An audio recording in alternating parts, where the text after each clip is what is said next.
Welcome to No Crime, No Time. I'm Danny, also known as RD. Maya's with me, my pug, who you'll hear snoring.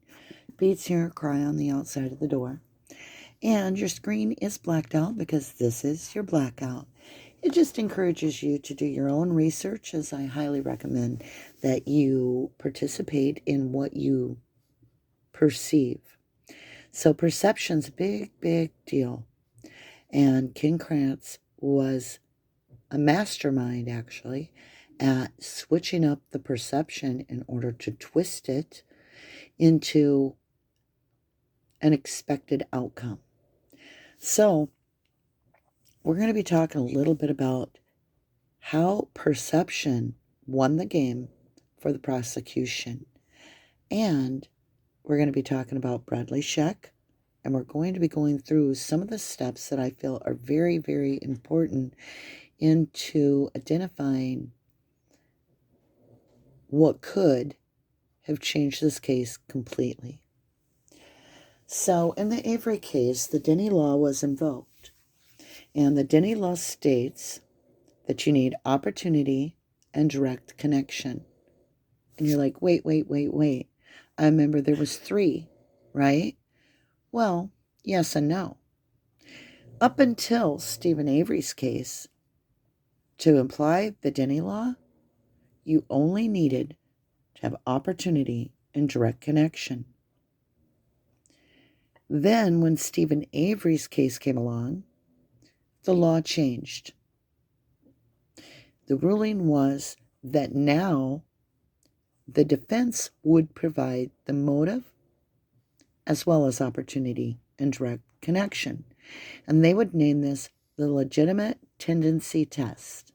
And that way you could suggest a third party. And that was the only way under the Denny law that you could do so. Unfairly, the state of Wisconsin, or the state, is not required to provide a motive whatsoever.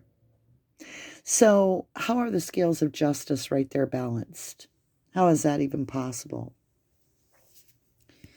Now, I want you to walk along a little memory walk if you've seen Ma'am 1 or Ma'am 2, or if you're part of this case in any way, or if you're new.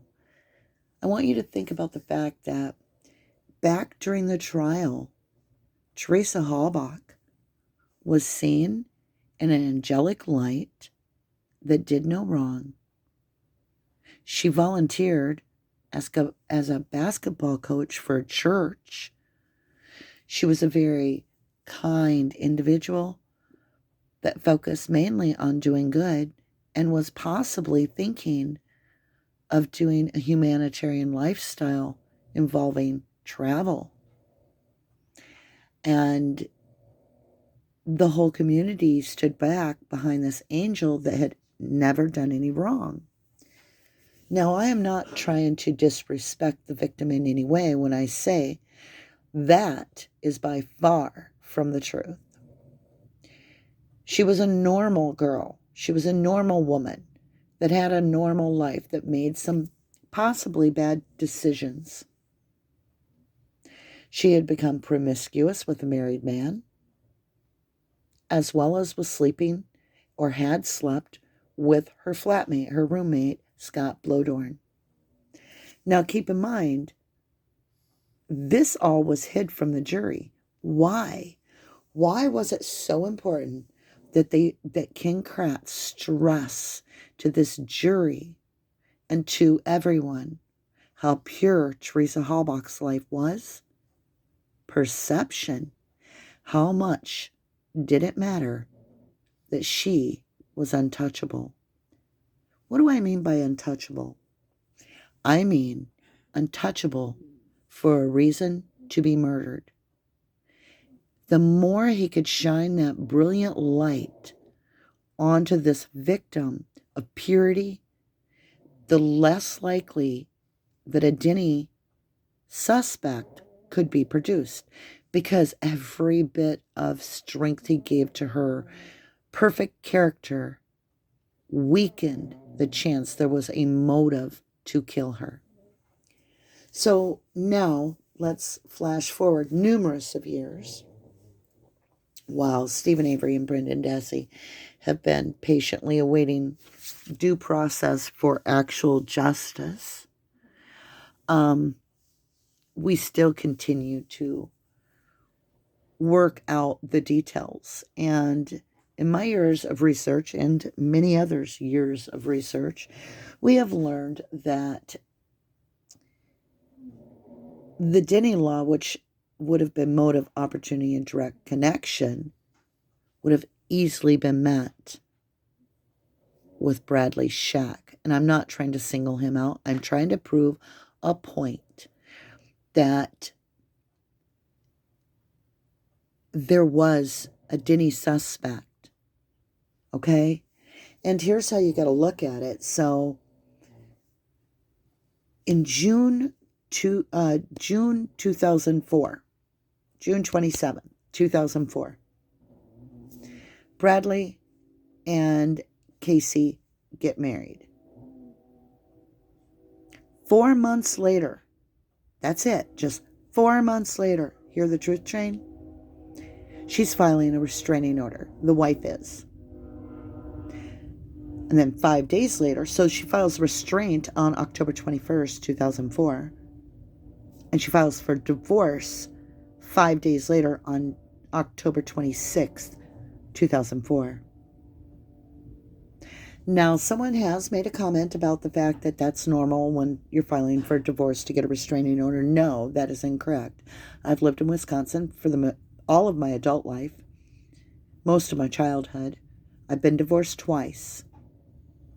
You absolutely do not have anything to do with restraining order unless your life is in jeopardy or you have a threat of harm against you. And it goes before a committee, and it has to be, you have to attach proof in order to obtain a restraining order. I know this firsthand. So in order to get that restraining order, Casey had to have given something to that committee that they would issue that restraining order against Bradley. And that means with the intent to harm is been made clear, okay? So I want to get that out there. So only 4 months that they're married, yet she becomes pregnant in this time frame. So let's back up a little bit. Somewhere in that time frame also, they decide to get boudoir pictures made. And this is being done in the Tom Pierce studio with Teresa Halbach, right? And naked, nude photos end up getting taken in the boudoir pictures. Now, keep in mind that it's January 2005. The first month of 2005, over approximately 11 months till, or 10 months, 11 months till Teresa goes missing. Casey wants the pictures back, the negatives back, and takes Teresa to court over the negatives, and Bradley stays with her, Teresa, over this time frame.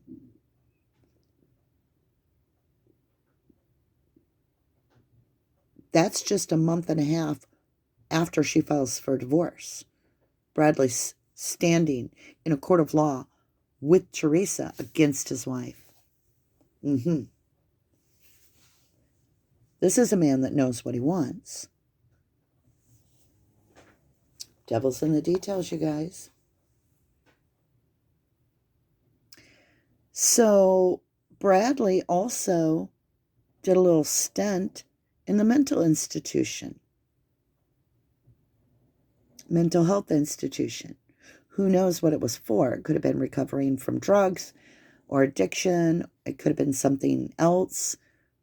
It could have been anger. Who knows? But, I mean, really, honestly, we've got a restraining order, a mama that's only been married for 4 months, and she's heading out on her own being like, screw this.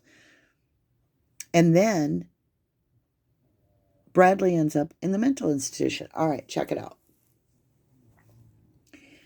On the day that Teresa goes missing, Bradley Scheck claims that he worked till 10 a.m. Then he goes to the bank with his dad, and then he slept. He texted Teresa Halbach at 12:45 p.m. that day that she goes missing. 10:10 on my clock here of the recording. It's less than 3 hours before she literally goes missing.